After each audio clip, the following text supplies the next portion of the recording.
Assalamualaikum warahmatullahi wabarakatuh.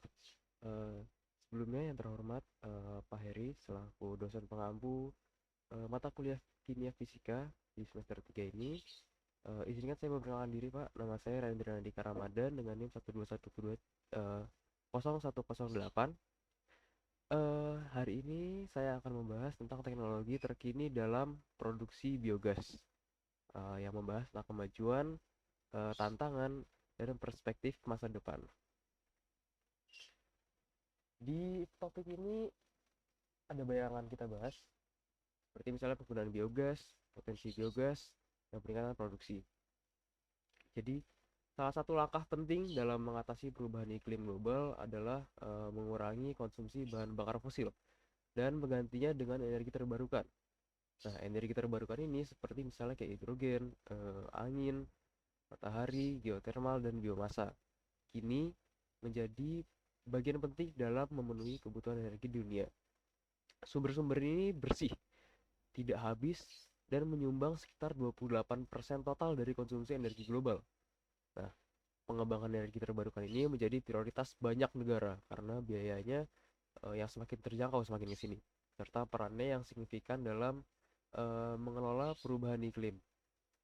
Di Uni Eropa misalnya, mendorong penggunaan energi terbarukan melalui kebijakan seperti RRF Power EU, yang mereka itu menargetkan produksi biogas tahunan sebesar sekitar 35 miliar meter kubik.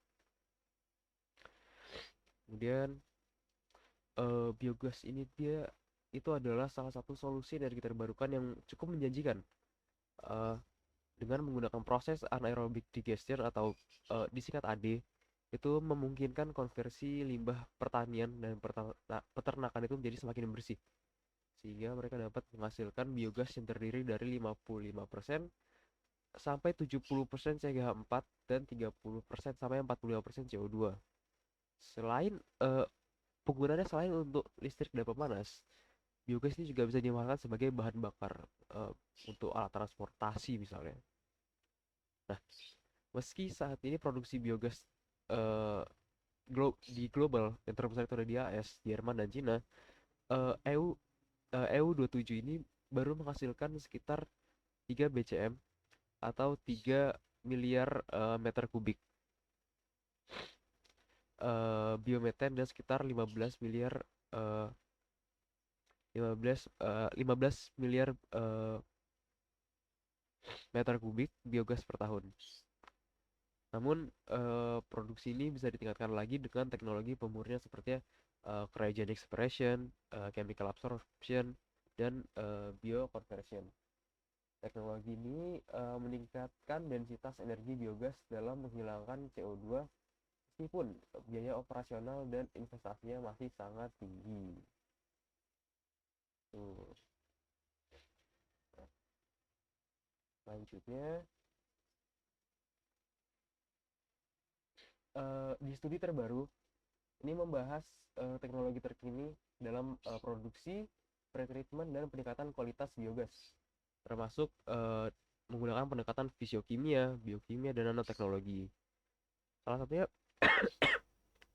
uh, anaerobic anaerobic digestion itu tetap menjadi metode utama dengan berbagai desain reaktor dan parameter operasional yang masih terus dikembangkan.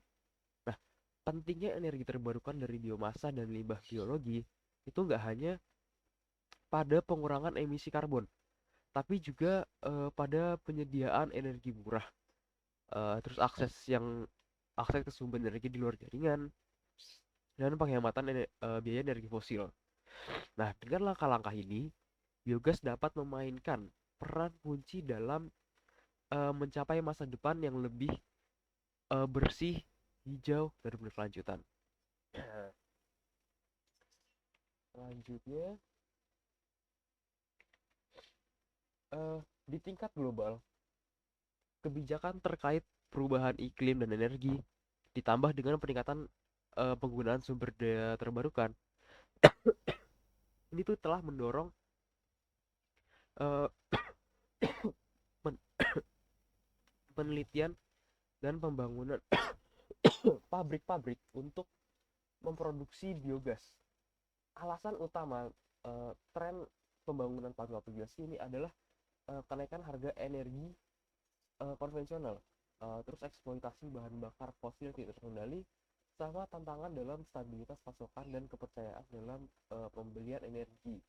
Nah, biomasa sendiri sebagai sumber energi alternatif menjadi peluang yang besar untuk mengatasi berbagai masalah lingkungan.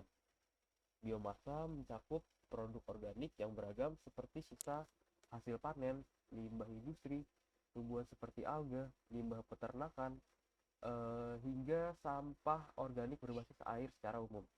Bentar, kameranya.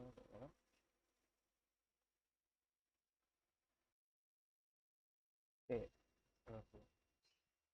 Yes. Eh, dari limbah-limbah tadi itu secara umum biomasa bisa dikategorikan berdasarkan asalnya, misalnya dari kayu, pertanian, industri, atau lingkungan perairan.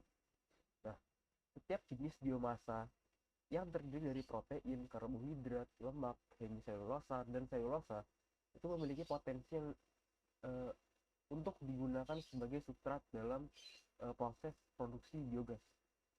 Nah, komposisi biogas yang dihasilkan khususnya yang memiliki kandungan metana itu sangat bergantung pada jenis bahan baku, sistem pencernaan yang digunakan, dan waktu retensi proses. Nah, karena itu maka diperlukan optimasi sistem untuk meningkatkan efisiensi produksi. Jadi pada saat produksi ini tuh sistemnya itu dioptimalkan cara saat memproduksinya. Nah, dengan memanfaatkan biomasa secara maksimal, baik itu saat produksi ataupun dari bahan bakunya, biogas itu bisa jadi solusi berkelanjutan yang tidak hanya mendukung kebutuhan energi tetapi juga membantu mengurangi dampak lingkungan. Tuh. Nah, salah satu bahan yang bisa dijadikan sebagai bahan baku adalah food waste atau sampah makanan. Salah satu masalah global yang utama saat ini adalah meningkatnya jumlah limbah makanan. Nah, maka dari itu hal ini disebabkan oleh tingginya permintaan makanan yang terus-menerus bertambah seiring bertumbuhnya populasi juga. Setiap tahun itu ada sekitar 1,3 miliar ton makanan yang menjadi limbah di seluruh dunia. Limbah ini berasal dari berbagai tempat, kayak misalnya dari rumah tangga, restoran, toko bahan makanan, kantin, kemudian juga dari perusahaan sampai tempat makan kecil. Karena hampir di setiap tempat itu ada tempat makan yang dimana salah satu kebutuhan manusia itu adalah makan, sehingga pasti akan selalu ada uh, sampah makanan dimanapun ada manusia. Nah, limbah makanan ini utamanya terdiri dari bahan organik seperti karbohidrat, protein, sama lipid.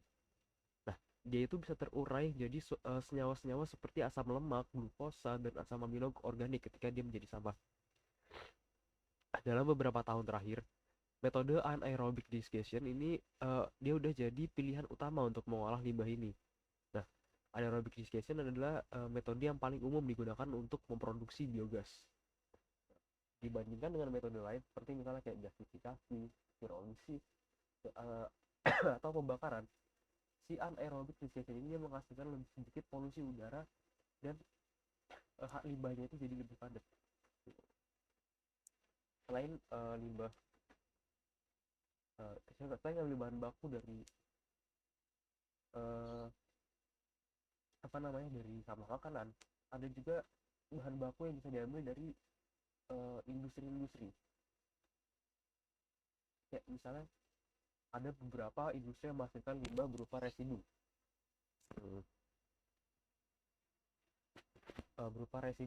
Nah, produk sampingan dan sisa bahan mentah yang bisa dimanfaatkan untuk produksi biogas. Nah, tapi limbah-limbah ini sering mengandung bahan-bahan zat yang tidak diinginkan ketika kita memproduksi biogas, seperti misalnya patogen, kotoran, atau logam berat yang bisa mempengaruhi lingkungan biologis saat dilakukan proses pembuatan biogas ataupun semacamnya. bisa jadi dia bisa merusak dia bisa mempengaruhi lingkungan biologis di dalam bioreaktor. Sehingga saat dilakukan proses anaerobic digestion itu bisa melambat atau bahkan terhenti prosesnya. Nah, selain itu penggunaan residu hasil anaerobic digestion eh, sebagai pupuk juga berisiko bagi kesehatan manusia dan hewan, serta berpotensi mencemari lingkungan. Nah, oleh karena itu banyak negara yang telah eh, menetapkan regulasi untuk mengurangi dampak penggunaan dari limbah bahan baku industri. Uh,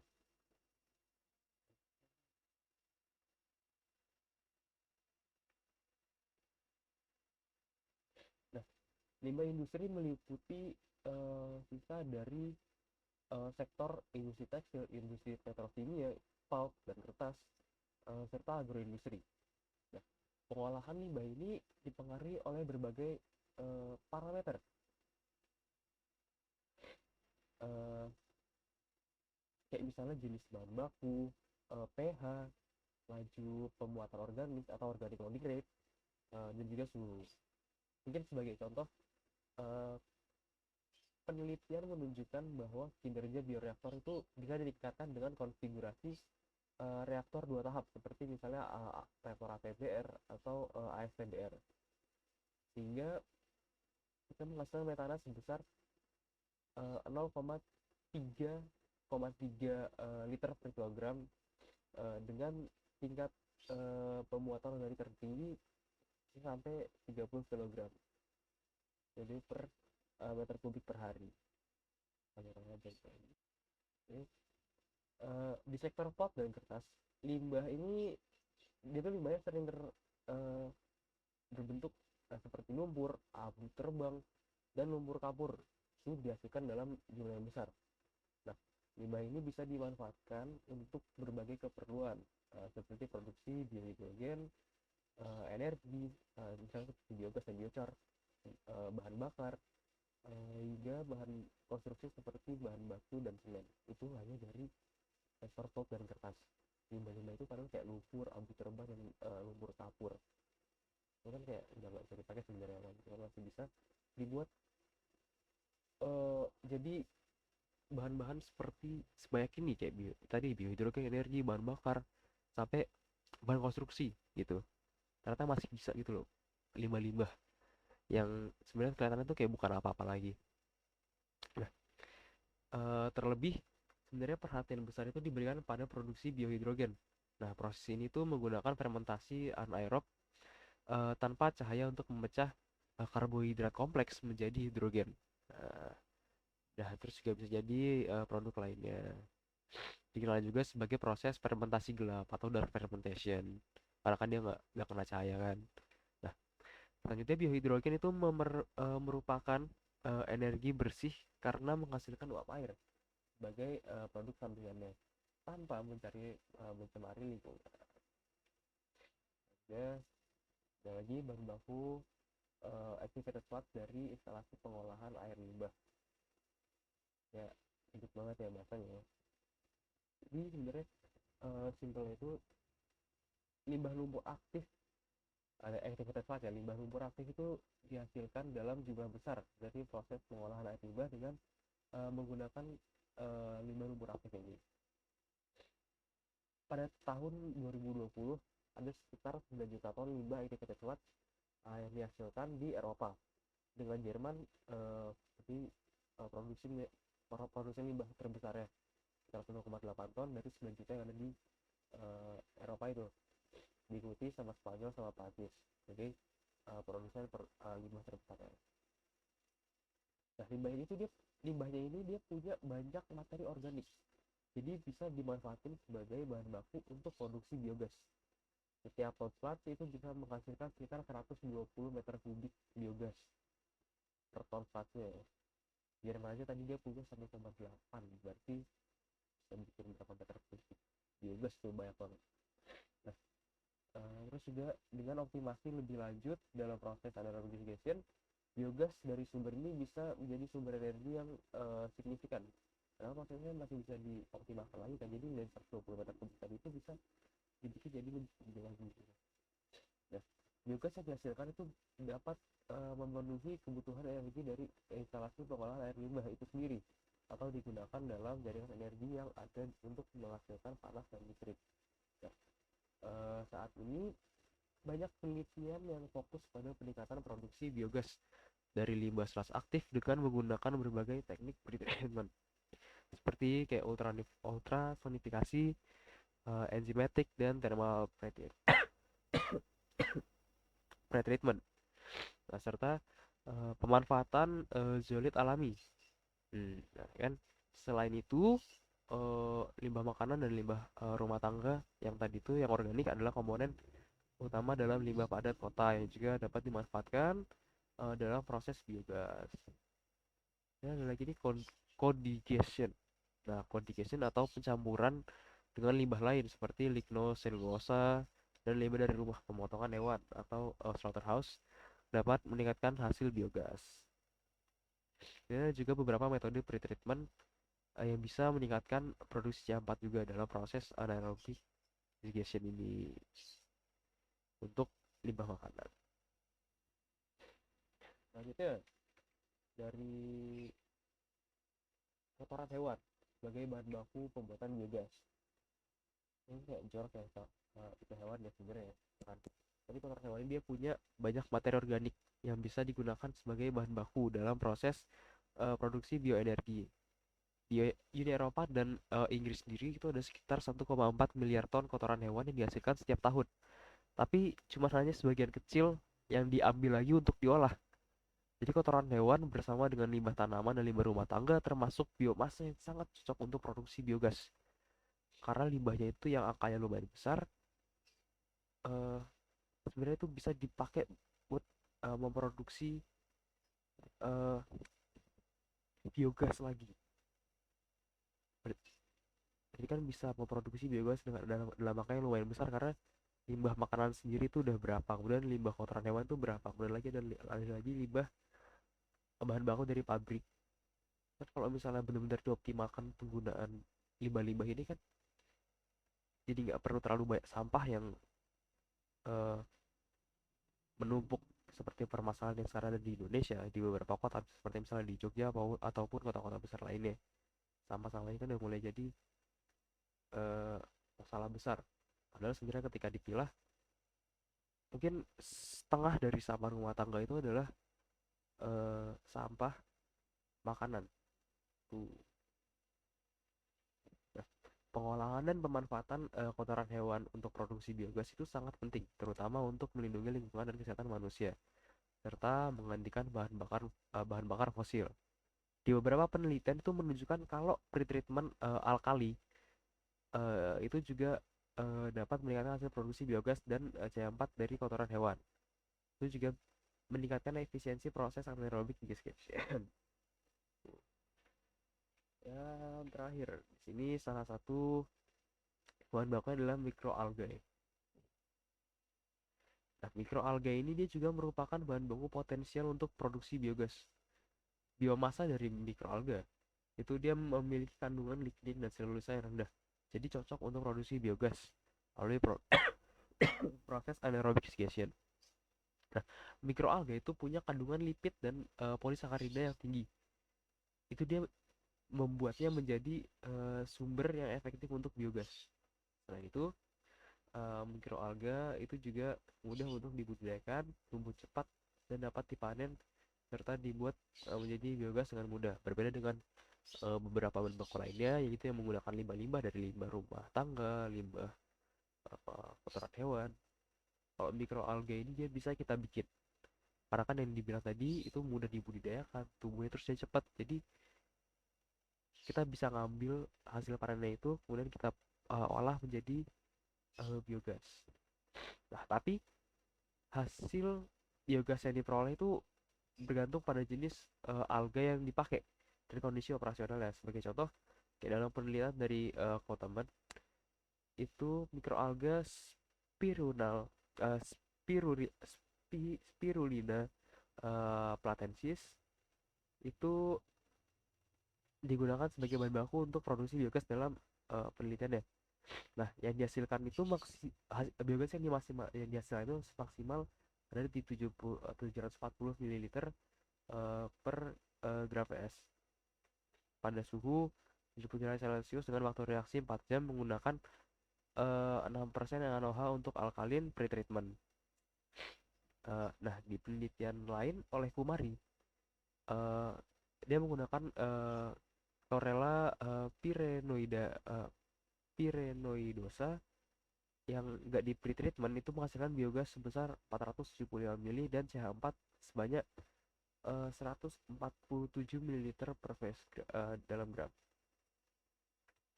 Nah, tabel satu atau ini maksudnya tabel yang ada di sini itu dia menunjukkan berbagai jenis bahan baku dan hasil metana yang diperoleh.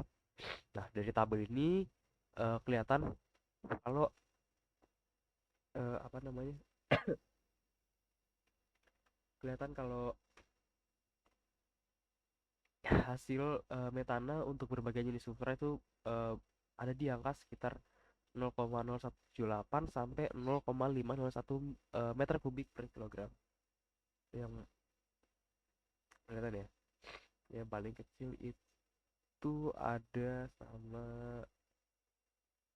ini, kelihatan. Nah, jadi menurut penelitian Bata Tiraja, eh, silase jagung itu memberikan hasil energi tertinggi, sementara limbah dapur menempati urutan kedua dalam hal produksi metana dengan hasil 0,5 meter kubik per kilogram. Di sisi lain, limbah air industri kertas dan pulp serta lumpur limbah menunjukkan hasil metana dan energi yang lebih rendah. Oleh karena itu, limbah dapur menjadi salah satu bahan baku terpenting untuk produksi biogas. Selanjutnya, teknologi pretreatment advance untuk bahan baku. Nah, di bagian ini uh, akan dibahas beberapa teknologi-teknologi yang digunakan untuk melakukan pretreatment, seperti misalnya di sini terbagi jadi 4. Dia di sini ada pretreatment fisik, ada pretreatment termokimia, kemudian ada lagi pretreatment pretreatment chemical, kemudian ada lagi pretreatment oksidatif. Setidaknya itu pretreatment apa ya intinya. Nah, dari situ nanti dibagi-bagi lagi ada beberapa tipe pretreatmentnya. Yang pertama kita bahas dulu yang warna hijau tuh, yang pretreatment fisik. Nah, pretreatment fisik ini dia tidak melibatkan penggunaan bahan kimia atau mikroba. Jadi proses ini hanya fokus pada perubahan ukuran baik partikel, kemudian kristalisasi selulosa dan peningkatan luas permukaan biomasa. Nah, beberapa metode yang digunakan termasuk seperti penggilingan, kemudian ada pemotongan dan ekstrusi. Misalnya di penelitiannya Del Olmo di 2020 itu nunjukin kalau penggunaan penggilingan 2 tahap pada batang rit raksasa dan jerami gandum itu dapat meningkatkan hasil CH4 sampai 137% dibanding dengan biomaterial yang tidak diperlukan. Nah, metode lain dalam pretreatment fisik ini ada microwave irradiation. Nah, di mana energi gelombang mikro itu dipakai untuk memanaskan biomasa dengan cepat dan mengurangi biaya energi. Nah,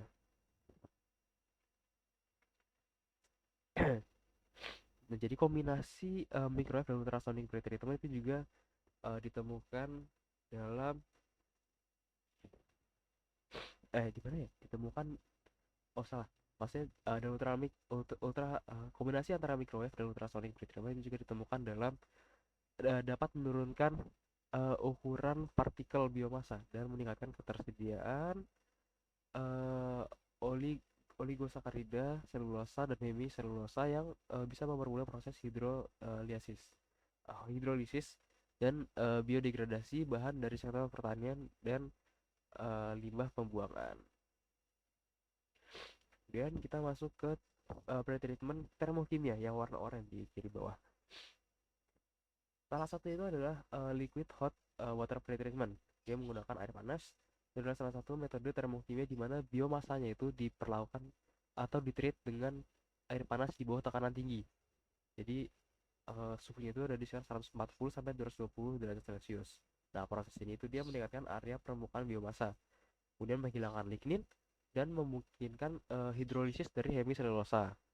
Penelitiannya Li di tahun 2020 itu nunjukin kalau treatment hidrotermal pada batang bunga matahari meningkatkan hasil metana sampai 87%.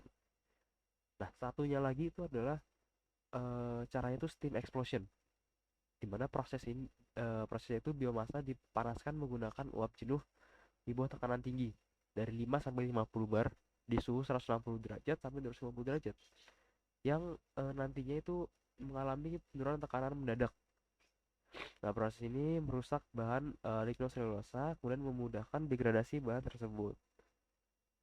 Hasemi itu di 2021 menemukan bahwa proses steam explosion ini pada kayu birch itu dapat meningkatkan produksi biogas sampai 155% dan penambahan perlakuan enzimatik lebih lanjut itu meningkatkan hasil biogas sampai 25%.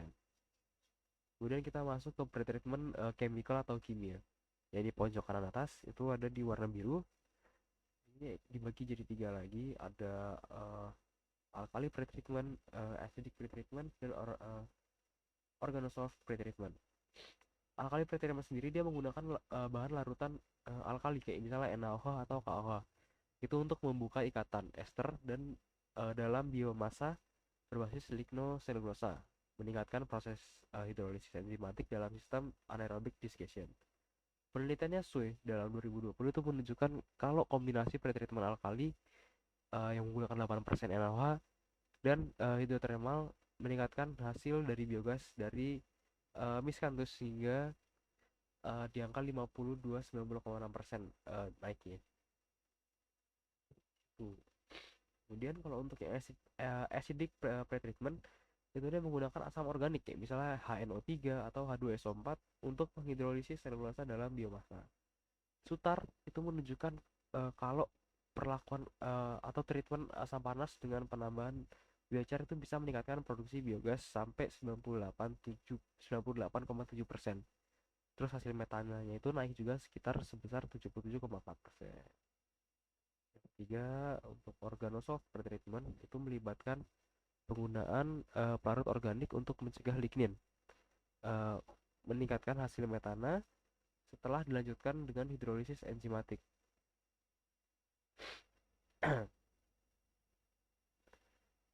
John Kau di 2020 itu menemukan bahwa pretreatment organosolved ini meningkatkan hasil metana 2 kali lipat dibanding dengan biomasa yang tidak diperlukan.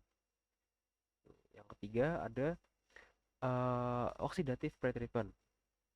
Ada tiga lagi, dibagi jadi tiga lagi treatmentnya. Yang pertama wet oxidation. Nah, ini ada proses di mana biomasa diperlukan dengan di treatment dengan air dan reagen oksidator kayak H2O2 di suhu tinggi sekitar 125 sampai 300 derajat Celcius. Dan tekanannya itu sekitar 0,5 sampai 20 meter pascal. Nah, Lee di 2021 menemukan kalau pretreatment ini meningkatkan hasil metana dari tandan kosong kelapa sawit sebesar 52,7%. Yang kedua adalah pretreatment advanced wet explosion. Ini adalah variasi dari sistem steam explosion yang tadi ada di thermochemical. Nah, di sini dia menggunakan oksigen setelah biomasa dipanaskan di suhu 140 sampai 220 derajat Celcius dengan tekanan 0,0 sampai 3,5 mil Pascal. Nah, Duta di 2022 itu menemukan bahwa metode ini meningkatkan hasil metana dari sludge limbah menjadi 94%, dengan hasil rata-rata 183 ml per gram ya. Terakhir ada ozonolysis. Ini adalah metode pretreatment di mana ozon digunakan untuk mengoksidasi lignin dalam biomasa. Nah, proses ini dia tidak menghasilkan senyawa penghambat dan sangat bergantung pada kondisi air biomasa. Nah, penelitiannya Perez Bragan 2024 tuh menunjukkan bahwa ozonolysis ini meningkatkan produksi metana sampai 260 ml per gram PS, serta meningkatkan produksi biohidrogen. Nah, ini selanjutnya kita masuk ke pembahasan mengenai pemilihan teknologi pretreatment untuk beberapa macam bahan baku. Kan kita tahu nih, pasti ini bahan baku itu nggak semuanya sama kan karakternya. Terus juga nggak semua teknologi atau pilihan untuk pretreatment itu cocok untuk semua bahan baku.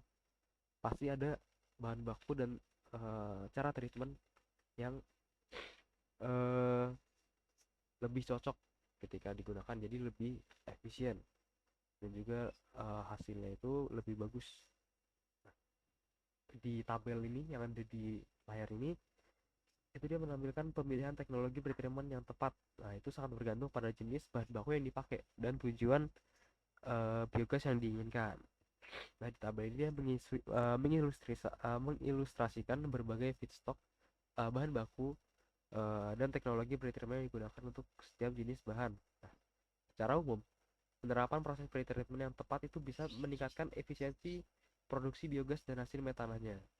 Teknologi kayak misalnya anaerobic co-desiccation atau ACOD berbeda dengan anaerobic desiccation biasa, itu telah terbukti lebih efektif dalam meningkatkan hasil biogas dibanding dengan anaerobic desiccation, bukan yang co-desiccation ya. Itu dia jadi meningkatkan, dia menggunakan satu jenis bahan baku. Akhirnya walaupun pretreatment itu dapat meningkatkan hasil biogas, biaya operasional dan investasi dalam teknologi atau pilihan pretreatment ini juga harus dihitungkan. Menggunakan co-desiccation itu dapat menjadi cara yang paling efektif untuk mendapatkan biaya yang paling minim dan meningkatkan hasil secara keseluruhan. Ya, teknologi terbaru untuk produksi dan peningkatan biogas. Biogas sendiri itu diproduksi melalui aktivitas anaerobik dari bakteri yang dipilih untuk dipilih dalam kondisi terkendali dengan nilai kalor itu sekitar 21 sampai 24 milijoule per meter kubik. Di alam sendiri, degradasi bahan organik itu secara anaerobik dia menghasilkan sekitar 800 juta ton metana yang dilepaskan ke atmosfer. Nah, komposisi biogas yang kompleks membatasi penggunaannya. Biogas itu terdiri dari metana, karbon dioksida, dan sejumlah gas lainnya, termasuk hidrogen, yang menyumbang sekitar 1-5% dari komposisi gas tersebut. Nah, metana itu mempermudah pembakaran biogas, sementara CO2 itu menurunkan nilai kalor dan membatasi kemampuan transportasi biogas karena nggak bisa dibakar dengan baik. Nah, selain itu, komponen lain seperti siloxan, hidrogen sulfida, dan uap air dapat menyebabkan korosi pada bagian mekanis yang mengurangi nilai pemanasan. Oleh karena itu, penting untuk memisahkan CO2 agar nilai kalor biogas itu bisa meningkat sampai 35,8 mJ per meter kubik, serta menghilangkan komponen-komponen yang sifat korosif untuk memperluas dan meningkatkan penggunaan biogas. Empat teknologi yang paling sering dipakai untuk produksi biogas di seluruh dunia itu ada satu proses termokimia yang tadi, kemudian pembuangan sampah, kemudian pencernaan anaerobik atau anaerobic desiccation tadi, dan composting aerobik atau proses biologis. Pemilihan teknologi yang optimal itu bisa menjadi tantangan karena melibatkan berbagai parameter yang saling bertentangan. Salah satu metode yang menilai objektif adalah menggunakan metode pengambilan keputusan multi kriteria atau MCDM. Nah, Kayak misalnya eh, metode analitik hierarki proses atau AHP yang mengandalkan berbagai kriteria yang seringkali bertentangan. Nah, kriteria utama yang dipertimbangkan adalah kriteria lingkungan, kemudian kriteria ekonomi, dan keberlanjutan dan kriteria sosial dalam pemulihan energi dari limbah yang digunakan. Subkriteria juga bisa digunakan jika diperlukan dalam perbandingan pasangan. Sebagai contoh, eh Ag siapa ya? Agbejol itu menemukan di 2021 dia menemukan urutan preferensi teknologi eh dalam subkriteria. Dia ada pembakaran, setelah pembakaran itu ada pencernaan aerobik, setelah pencernaan anaerobik itu ada pencernaan aerobik, dan yang terakhir itu ada gas dari sampah. Nah, dari 3 kriteria utama dan 9 subkriteria yang dievaluasi oleh 10 ahli, 4 urutan tadi itu bisa bergantung pada strategi integrasi kapasitas yang dikembangkan dan kemampuan institusional oleh proses-proses tersebut di suatu negara.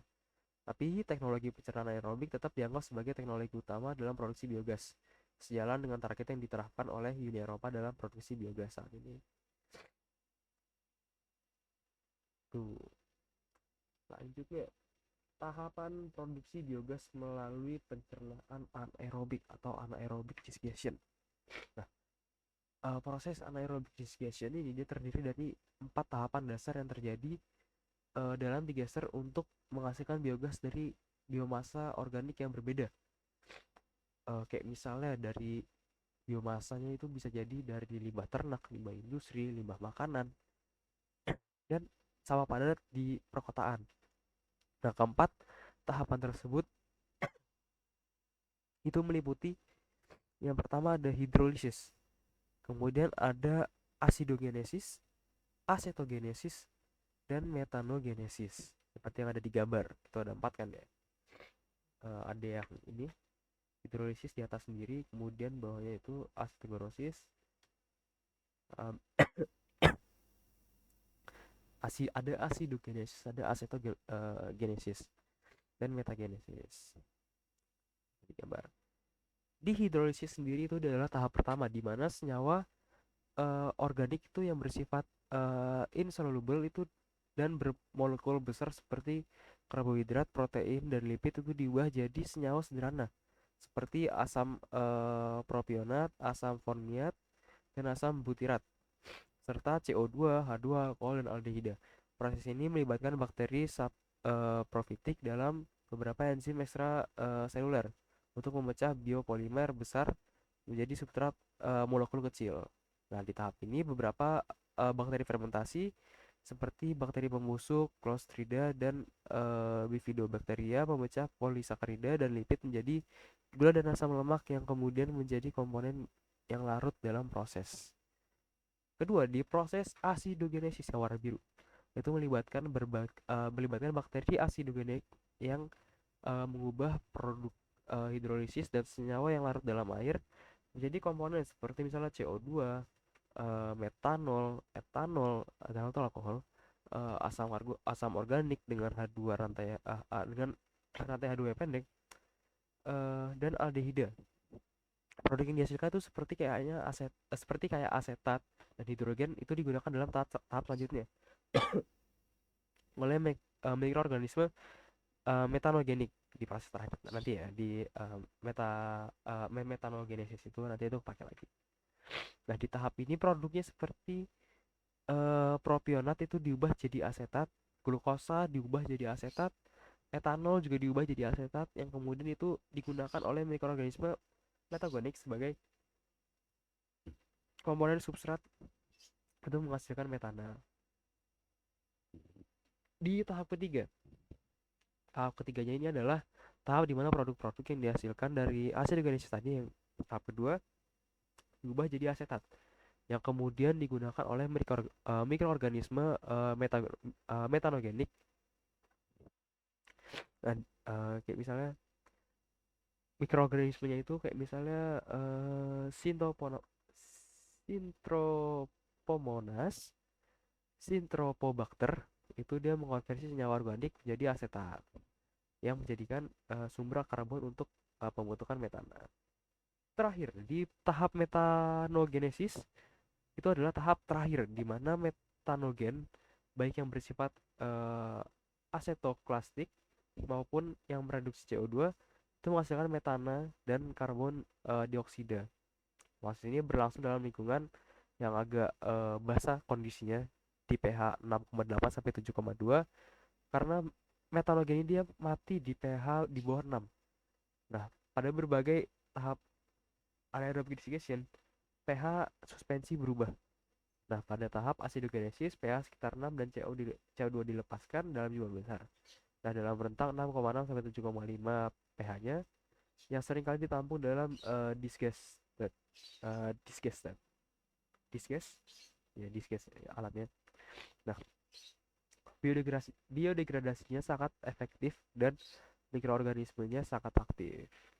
Jadi intinya produksi biogas itu melalui pencernaan anaerobik melibatkan serangkaian proses kimia dan biologis yang cukup kompleks dalam 4 proses tadi itu. Nah, dia melibatkan berbagai mikroorganisme untuk mengubah biomasa tadi jadi biogas agar dapat dimanfaatkan jadi sumber energi. Tadi kan eh, melalui pencernaan anaerobik ya. Kalau sekarang teknologi fisiokimia. Tadi juga udah sempat ada dibahas fisiokimia sedikit. Nah, jadi saat ini ada berbagai teknologi yang digunakan untuk mengolah dan memberi treatment biogas serta peningkatan kualitas biogas. Nah, teknologi-teknologi ini penting untuk mengurangi kandungan kotoran seperti H2S, uap air, amonia, dan siloksana yang dapat mengurangi kegunaan biogas untuk aplikasi seperti gas alam dan untuk penggunaan akhir. Selain itu, teknologi ini juga berfungsi untuk mengurangi kandungan CO2, meningkatkan nilai kalorinya, dan mengurangi kepadatan biogas agar sesuai dengan standar Wobble Index peningkatan biogasnya. Setelah proses peningkatan biogas, produk akhirnya dikenal dengan nama biometan. Kualitas biometan ini ditentukan berdasarkan penggunaan akhirnya dan biasanya terdiri dari 95 sampai 99% metana, 1 sampai 6% karbon dioksida dan 0,02 sampai 0,05% hidrogen sulfida. Nah, teknologi peningkatan biogas meliputi scrubbing, pemisahan membran, adsorpsi ayunan tekanan dan teknologi uh, cryogenik. Itu ada di keempat gambar yang ada di uh, PowerPoint sekarang. Akan dibahas juga satu-satu. Yang pertama dari scrubbing. Teknologi scrubbing ini melibatkan penggunaan parut kimia atau parut organik sebagai solusi fisik untuk mengurangi CO2 dalam biogas. Ada dua jenis scrubbing yang dipakai. Ada water scrubbing, ada organic solvent scrubbing. Nah, itu tadi yang scrubbing biasa. Kalau yang sekarang ini chemical scrubbing. Nah, teknologi ini dia pakai adsorben kimia yang bereaksi secara reversible dengan CO2. Salah satu absorben yang dipakai itu adalah aminas seperti kayak misalnya metil diatonolamin atau lebih dikenal dengan MDEA. Nah, proses ini dia memiliki kehilangan metana yang minimal. Jadi metana itu berkurang itu sedikit karena adsorben hanya bereaksi dengan CO2. Nah, regenerasi absorben pada teknologi ini memerlukan banyak energi yang menghabiskan 15 sampai 30% energi yang dihasilkan dari biometana. Nah, penelitian terbaru berfokus pada pengurangan kebutuhan energi untuk regenerasi dengan menggunakan solusi amina baru dan mengoptimalkan kondisi proses. Yang ketiga ada pressure swing adsorption atau PSA. Pressure swing adsorption.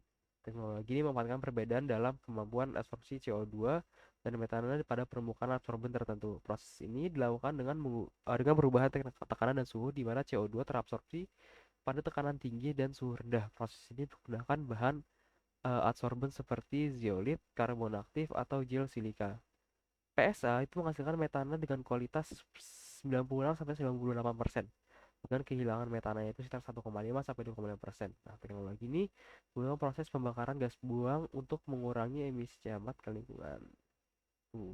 Yang keempat adalah membran separation.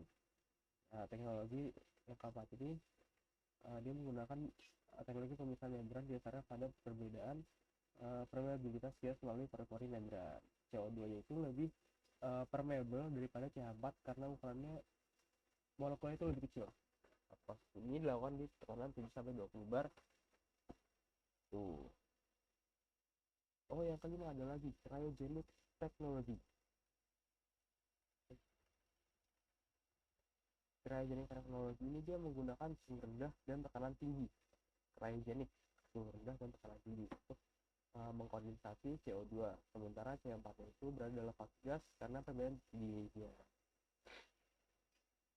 Nah, tingkat kemurnian dari CH4 itu sampai 99% menggunakan teknik cryogenic ini. Hampir murni ya kalau tersebut. Kemudian ada nanoteknologi yang masih sangat di masih sangat dikembangkan saat ini. Nah, jadi penelitian terbaru itu nunjukin kalau nanoteknologi itu dapat meningkatkan proses produksi biogas. Dia tuh pakai nanopartikel itu bisa mengurangi kontaminan dalam biogas dan meningkatkan produksi metana. Tuh. Yang terakhir ada nanobubble teknologi, masih dengan teknologi nano juga sebenarnya. Teknologi nanobubble ini dia pakai gelembung dengan diameter antara 50 sampai 200 itu untuk meningkatkan kelarutan gas. Nah, nanobubble ini memiliki muatan permukaan yang tinggi dan meningkatkan aktivitas enzimatis dengan mempromosikan pergerakan air serta bertindak sebagai pembawa koenzim F420. Kita selanjutnya teknologi biokimia untuk meningkatkan produksi oke.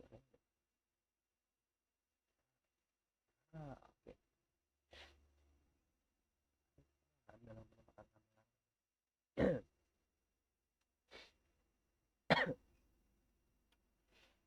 oke. Teknologi biokimia untuk meningkatkan produksi biogas. Nah, teknologi biokimia yang digunakan untuk meningkatkan proses produksi biogas itu melibatkan pretreatment menggunakan jamur, mikroorganisme, dan enzim. Nah, teknologi itu lebih ramah lingkungan dan cocok untuk mendukung proses produksi biogas yang lebih efisien. Salah satu metode yang digunakan adalah proses produksi biogas adalah hidrolisis enzimatik yang terjadi selama proses anaerobic digestion. Nah, proses ini berperan dalam meningkatkan pertumbuhan mikroba pada biomasa yang dipakai, yang dapat dilakukan dengan bantuan teknologi biokimia.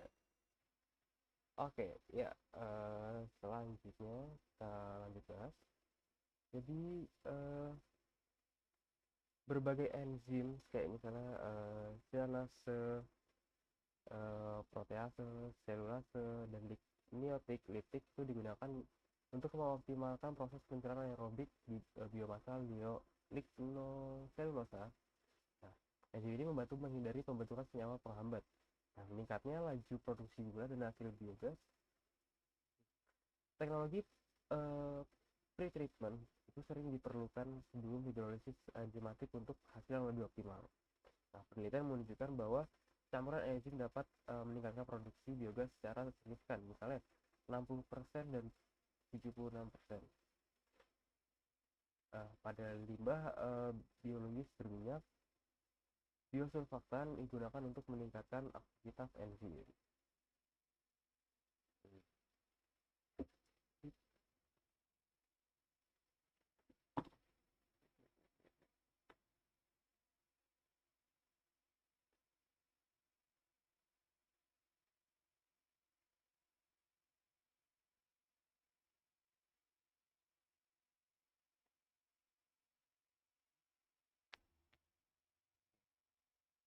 Kemudian ada pretreatment jamur, jadi pretreatment biologis seperti jamur fusarium, trametes,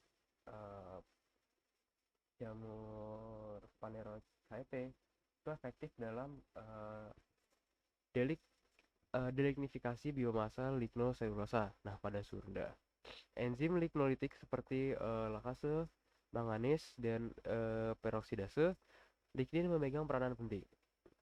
Pertemuan ini meningkatkan aksesibilitas perencanaan enzimatik dan hasil biogas. Misalnya, peningkatan hasil metana 1,6 kali lipat pada jerami padi. Nah, kekurangan metode ini adalah waktu inkubasi lama dan kehilangan holoselulosa. Kemudian ada konsorium mikrobakterial. Nah, konsorium mikrobakterial lebih efektif dibandingkan strain tunggal dalam mendegradasi lignoselulosa karena keragaman metaboliknya mendukung adaptasi dan konsumsi substrat yang lebih baik. Contoh penerapannya adalah peningkatan produksi biogas hingga 44,78% menggunakan konsorium sintesis dan metanorakasina acetiforans pada metanocyta thermophila serta meningkatkan produksi metana 67,2% pada tandan kosong sawit. Kita lanjut ke yang berikutnya. Ada teknologi pengupgradean biogas ramah lingkungan. Nah, biogas versi CO2 itu menjadi metana dilakukan oleh metanogen hidrogenotrofik. Nah, itu menggunakan hidrogen dari elektrolisis air. Kelihatan di gambar yang ada. Jadi di gambar, maksudnya gambar yang oke. Nah, kelihatan di gambarnya yang 11B itu ada yang gambar B itu kelihatan. Nah, prosesnya dikenal sebagai power to gas atau P2G. Itu menggunakan energi terbarukan seperti surya dan angin. Maksudnya tenaga surya ya. Sistem ini meningkatkan kandungan metana dalam biogas sehingga lebih efisien dalam bahan bakar transportasi dan penyimpanan energi.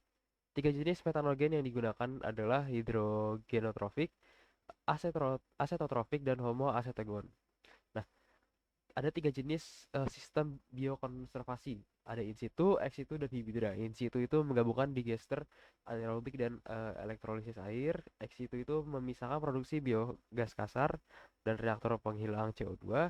Hibridra menggunakan proses in situ dan ex situ. Nah, sel elektrolisis mikrobial emisi itu teknologi emisi yang memanfaatkan sistem bioelektrokimia untuk menghasilkan hidrogen dengan keuntungan kebutuhan energi rendah. Nah, ion H+ dari limbah energi organik direduksi menjadi hidrogen di katode yang kemudian digunakan metanogen hidrogenotrofik untuk mengubah CO2 menjadi metana. Ada di gambar 11C. Itu ada di gambar C itu. Nah, mikroalga itu menghilangkan CO2 dan H2S dari biogas. Entah sambil menghasilkan biomasa. Nah, teknologi ini mendukung daur ulang karbon dan berpotensi secara komersial dalam sistem ekonomi sirkular. Selanjutnya ada tantangan dalam tantangan teknologi untuk produksi biogas. Nah, biogas dihasilkan melalui anaerobic digestion. Nah, proses ini ada 4 fase yang memecah fraksi organik menjadi metana. Metananya 40 sampai 65%. Dan karbon dioksida 35 sampai 50%. Hidrogen sulfida air, hidrogen sulfida air dan senyawa volatil lainnya. Nah, nilai kalorinya sekitar 5.000 sampai 7.500 kilokalori per meter kubik. Anaerobic digestion itu membutuhkan waktu adaptasi mikroorganisme terhadap perubahan substrat atau lingkungan yang dapat mempengaruhi efisiensi jika terganggu. Nah, ada beberapa faktor yang mempengaruhi produksi biogas. Yang pertama itu ada suhu. Suhu ini mempengaruhi produksi metana dan aktivitas mikroorganisme dalam anaerobic digestion. Yang pertama itu ada kondisi termofilik di 50 sampai 65 derajat Celcius, reaksinya itu cepat, pengurangan patogen namun membutuhkan energi lebih tinggi. Kemudian ada kondisi mesofilik itu di 20 sampai 45 derajat Celcius, optimal itu pada 35 derajat Celcius dengan stabilitas yang baik. Dan yang kondisi ketiga adalah psikofilik itu di 10 sampai 20 derajat Celcius. Nah, prosesnya itu lebih lambat. Hanya itu. Kemudian ada pengaruh dari pH. Stabilitas pH itu penting untuk anaerobic digestion karena pH optimal itu untuk hidrolisis. Jika menggunakan teknik hidrolisis itu adalah 6. Kemudian acetogenesis itu 6 sampai 7 pH. Kemudian untuk metanogenesis itu ada di 67 sampai 0,75 pH-nya. Nah, ketidakseimbangan pH itu bisa menghentikan proses dari anaerobic digestion ini. Yang ketiga ada waktu retensi. Waktu retensi membutuhkan efisiensi degradasi. ada seperti contohnya itu solid retention time. Nah, kontaknya itu lebih baik antara cairan dan biomasa. Kemudian ada hydraulic retention time. Nah, waktu itu lebih lama diperlukan pada suhu mesophilic dibanding dengan thermophilic. Kemudian ada lagi waktu dari organic loading rate. Nah, organic loading rate ini mengacu pada jumlah padatan organik yang diolah per hari per volume discaster. Nah, peningkatan organic loading rate ini yang berlebihan dapat menyebabkan akumulasi asam organik, mengurangi produksi metananya. Kemudian ada perbandingan CN, itu perbandingan rasio dari karbon dan nitrogen itu ideal adalah 30 sampai 35 dibanding 1 untuk stabilitas anaerobik sih. Ada ketidakseimbangan rasio dapat mengganggu proses dekomposisi. eh ya, selanjutnya adalah parameter operasional dan strategi desain reaktor. Nah, konfigurasi reaktor eh, itu ada beberapa. Yang pertama itu ada fully stirred tank reactor atau FSTR, itu memerlukan pencampuran pemanasan tambahan. Ada lagi plug flow reaktor cocok untuk biomasa dengan total padatan tinggi. Terus waktu tinggal hidrolika lebih singkat, dan kapasitas padatan lebih tinggi dibanding FSR. Kemudian ada lagi reaktor laju tinggi. Contohnya itu ada upflow anaerobic discharge blanket atau UASB. Itu cocok untuk limbah terlalu dengan eh, tingkat padatan itu 3%, sementara reaktor media terinduksi efektif untuk padatan 6 sampai 12%. Ini ada lagi skala reaktor, itu ada skala mikro. Ini mengaruh ke energinya, ada skala kecil, menengah, dan besar. Kemudian ada parameter operasional. Jadi parameternya itu ada di pH. pH ada beberapa, saya ada di pH, suhu, waktu resesi, nutrisi, inhibitor. pH yang optimal itu antara 6 sampai 7,5% di berbagai proses fase. Kemudian untuk suhu yang optimal itu ada di mesofilik itu ada di 25 sampai 40 derajat Celcius, kemudian termofilik itu 15 sampai 65 derajat Celcius untuk efisiensi yang optimal. Kemudian ada waktu resensi itu beragam antara 10 sampai 30 hari tergantung pada tipe reaktor dan substratnya. Dan nutrisi hidro itu parameter operasional adalah harus dipantau untuk mendukung aktivitas mikroba. Kemudian lagi efisiensi biogas, di sisi pretreatment bahan baku seperti penggunaan jamur atau bakteri.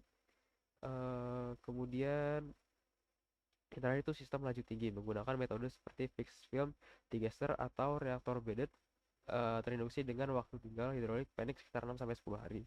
Itu meningkatkan efisiensi mikroba dan hasil biogas. Selanjutnya ada aplikasi perspektif dan peluang biogas. Nah, biogas ini berbasis metana CH4 itu digunakan sebagai energi terbarukan untuk listrik, pemanasan, dan ramuan produksi biometen dari limbah organik, mengurangi emisi rumah kaca dan mendukung ini ada